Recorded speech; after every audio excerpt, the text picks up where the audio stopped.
நினைத்ததை அப்படியே பேசினால் திமிருன்னு சொல்லுவாங்க. பேசலனா கோழை என்று நினைப்பார்கள். வெற்றி அடைகள் ஆணவம் உச்சக்கட்டம் என்பார்கள்.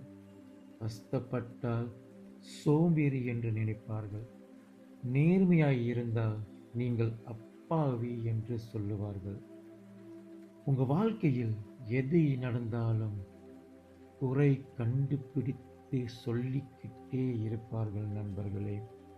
அதனால் எது சந்தோஷம் கொடுக்குதோ அதை மட்டும் செய்யுங்கள். எது மனம் திருப்தி கொடுக்குதோ உங்கள் கனவு வாழ்க்கையை உருவாக்குங்கள். ஒரு நாள் படிப்படியாய் செதுக்குங்கள். இன்பமே சொல்வி எல்லோரும் வாழ்க. எண்ணம் போல் வாழ்க்கை, எண்ணம் போல்தான் வாழ்க்கை. நீங்கள் நல்லா இருக்கணும், உங்கள் குடும்பம் நல்லா இருக்கணும்.